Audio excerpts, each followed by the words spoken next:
Le 10 janvier, nous apprenions que le Conseil Mohawk de Kanesatake poursuivait la municipalité d'Oka et la province de Québec. Un règlement adopté le 3 décembre à Oka et désignant la pinède d'Oka comme site patrimonial municipal est au cœur de ce litige. Pour en parler, nous joignons le grand chef du Conseil Mohawk de Kanesatake, Serge Otsi-Simon. Bonjour, M. Simon.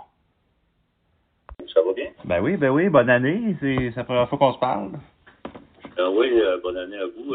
Tout le meilleur de 2021 à vous. Ben, vous aussi. Dans le fond, je vous appelais parce que je vais écrire un petit quelque chose sur la poursuite que vous avez entamée contre Oka et la province de Québec. Oui. Puis je voulais juste avoir votre permission, dans le fond, d'utiliser un des passages du communiqué de presse que j'ai vu sur votre page Facebook, là, pour pas que vous soyez surpris que je fasse ça. Oh non, plutôt, allez-y, ça a été mis là pour cette raison. C'est justement amener de l'attention à la poursuite parce qu'il faut qu'on essaye de promouvoir la compréhension du côté de Mohawk ici pour c'est pas toujours comme tout le monde voit, c'est toujours du trouble, c'est toujours le mal. On voit pas le bien. On a beaucoup de gens ici dans Kanesatake. C'est des méchants bons gens, ça travaille fort et ils veulent faire quelque chose de bon. Mais là, je pense que là, comme on dit, la goutte a débordé du vase. Là, vous êtes tanné, là, si je comprends bien, là, de vous faire marcher dessus là, par Oka. C'est pas juste par Oka, monsieur, c'est par les gouvernements.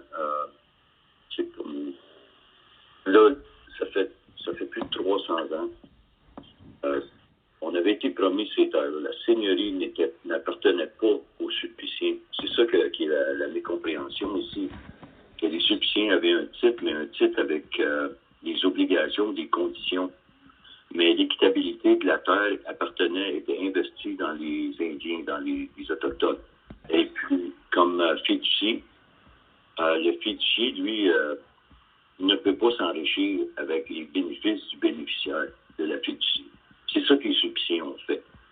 Là, on voit les gouvernements depuis une couple de centaines d'années, on nous enlève nos terres, on nous enlève nos ressources, on nous enlève nos enfants, notre langue, notre culture.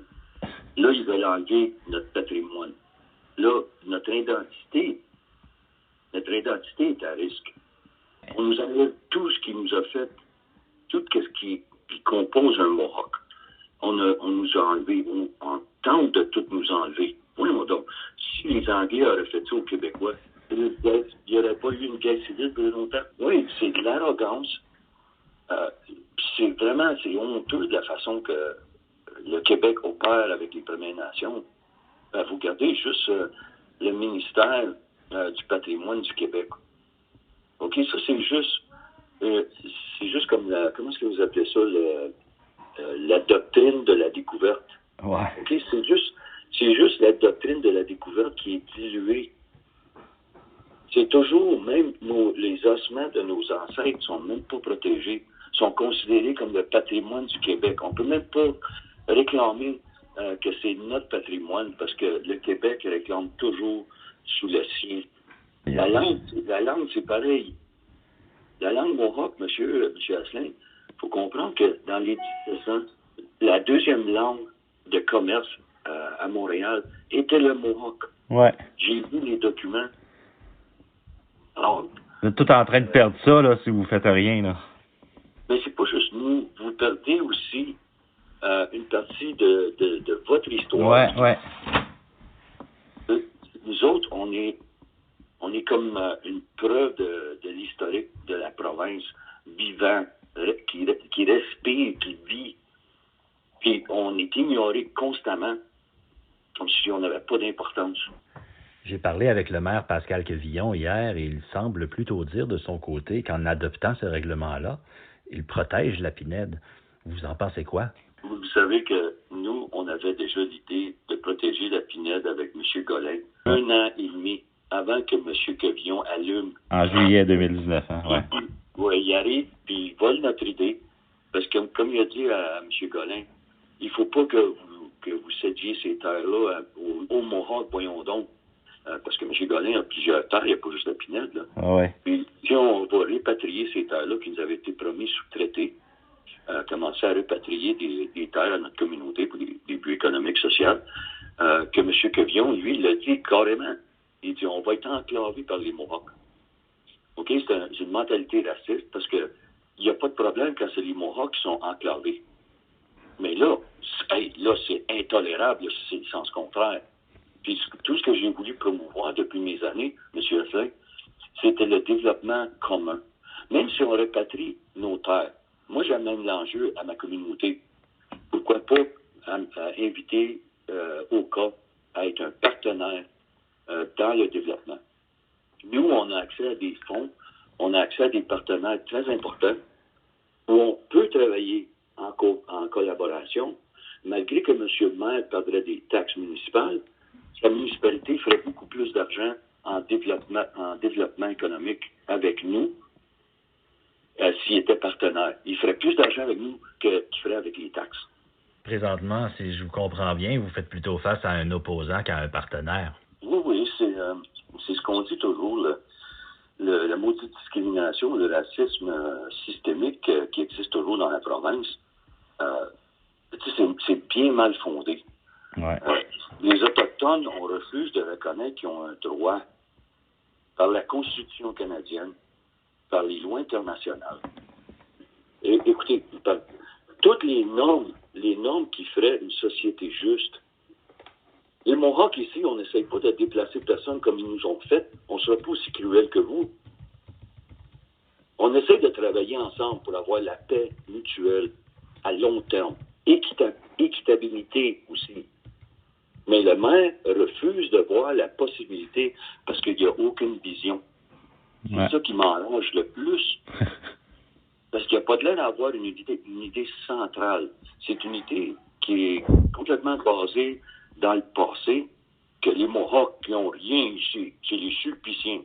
Je m'excuse, mais on va vous prouver que c'est pas le cas. Et puis c'est ça, lui, il menace la stabilité de notre région, autant qu'il y en a qui voient les Warriors ici comme une force dangereuse. Nous, on voit le maire comme une force dangereuse. Parce qu'on essaie d'établir Parce que là, le maire, il pointe. Il dit, qu'est-ce que vous allez faire si vous répatriez les terres? Vous allez mettre des chacs de cannabis, puis vous allez faire des centres d'enfouissement. Voyons donc. La majorité de ma communauté ne veut pas voir ça. Ouais. Ce que lui néglige d'identifier, c'est la négligence du gouvernement fédéral qui ne nous a pas offert les outils de gouvernance qu'on aurait besoin. Un corps policier autochtone pour nous aider à exprimer nos lois et aussi des officiers environnementaux pour empêcher les camions du Québec rentrer chez nous et enfouir là où ils veulent. Il n'y a pas juste le centre de GNR. C'est partout dans ma communauté. Ces camions-là rentrent ici, puis l'environnement Québec ignore toujours. Ça fait 9 ans que je me bats pour ça, M. Asselin, d'empêcher ça. J'ai dit, les camions viennent de votre société qui viennent ici, arrêtez-les. Mais là, M. Tranchet, on a des lois, puis la loi, c'est le propriétaire du terrain qui est responsable. Mais ça ne serait pas le temps peut-être de changer la loi, puis que les compagnies soient tenues responsables. Parce qu'il n'y a pas un camionneur qui ne sait pas, M. Asselin, qui n'a pas le droit d'aller domper, d'aller enfouir près d'un ruisseau ou un lac des produits, des matériaux de construction ou de la contamination. Les camionneurs le savent. Et ils viennent ici, ils vont charger 200$, mettons, à leur contrat pour démolir une certaine place, puis envoyer tout ça au site approprié, mais le site approprié coûte 200$ le voyage. Mais ce qu'il fait, il fait un détour, il s'en vient ici, il donne 100$ le voyage à un membre de la communauté, les autres sont bien contents, puis lui, il empoche 100$. 100$ le voyage. Imaginez-vous combien c'est qu'il sauve. Mais il continue à charger son client le 200$. Ben, c'est sûr.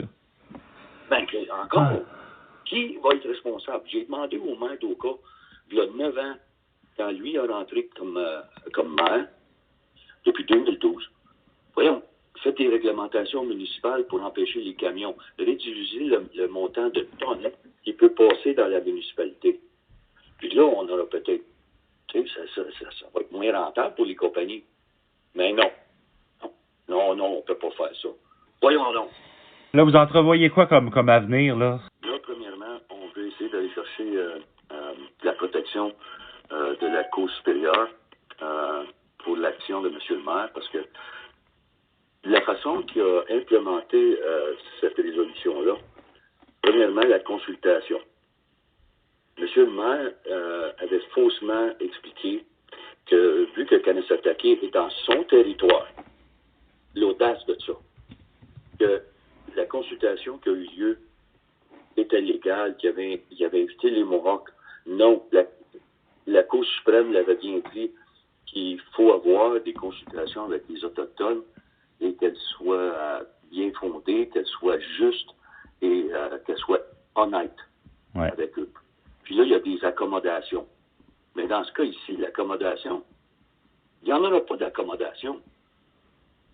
Écoutez, on a des traités, le traité de 1760, la proclamation royale, le traité de Niagara de 1764, qui avait affirmé les promesses de la couronne qu'on n'était pas pour être déplacés sous aucun prétexte de les terres qu'on occupait. Et ça veut dire la seigneurie. Alors, c'est ça qu'on va essayer de promouvoir devant les tribunaux pour prouver que M. le maire, si M. le maire avait un patrimoine ici dans la région, s'il y en avait un, c'est un patrimoine volé. Si la couronne aurait respecté ses promesses dans les traités, la municipalité d'Oka, Saint-Joseph, Pointe-Calumet, les Rabelles, ainsi de suite, dans la seigneurie, n'aurait jamais existé. C'est ça. Alors, là, on a été très tolérants depuis trop longtemps. C'est grave d'être obligé d'aller devant les tribunaux pour régler ça, hein? Mais je pense qu'il n'y avait pas d'autre solution, là. Non, monsieur, je crois pas qu'il y en avait, mais écoutez, on va quand même... Moi, je sais bien que personnellement, je voudrais continuer à travailler. Les citoyens d'Oka ne sont pas... ne retiennent aucun blâme, vraiment, que tout simplement avoir élu cette maire-là. Mais tout simplement, avec la citoyenneté, j'ai des cousines et des cousins qui sont mariés avec des Okwasiens. Ouais. Alors, on a un lien de sang avec les gens d'Oka. On ne peut pas l'ignorer. J'ai des cousins qui sont Faubert ou des Lacroix. Ça n'a pas de sens. La citoyenneté est en train de se faire malmenée, je crois, mal informée. Dites-moi, en terminant, grand chef, 2021 est une année d'élection municipale, et ce, autant à Oka qu'à Kanesatake. Vous espérez, j'imagine, être réélu pour poursuivre votre combat? Je l'espère, mais encore, il y a beaucoup de stress dans ma communauté. Et puis, comme j'ai mentionné tantôt, le manque de ressources pour gouverner. OK, souvent, c'est moi qui vais retenir le blanc de ça, malgré que je me suis battu pendant 9 ans pour essayer d'avoir ces ressources-là, pour que je puisse protéger la majorité de ma communauté contre les activités et les partenariats de l'extérieur qui viennent ici pour foutre le bordel. Ouais. Il y a des chances aussi que je perde. Ouais. Puis je perds parce que le fédéral et le provincial ne pouvaient pas se lever de leur gros cul pour nous fournir qu'est-ce qu'on avait besoin pour que ce soit, qu'on puisse établir la paix et la stabilité. Et là, ben, c'est moi qui vais tenir là-dedans, mais c'est correct, je suis grand chef, puis je vais toujours prendre responsabilité de ce qui se passe dans mon territoire. Ben, je vous remercie, grand chef. Là, je peux utiliser tout ce que vous m'avez dit, il n'y a pas de problème? Oui, allez-y, M. Lazare. Ben, je vous remercie encore de m'avoir rappelé, c'est super apprécié, puis au plaisir, en espérant qu'on se parle à des meilleures circonstances la prochaine fois. Moi aussi, M. Lazare. Au revoir. Merci, bonjour.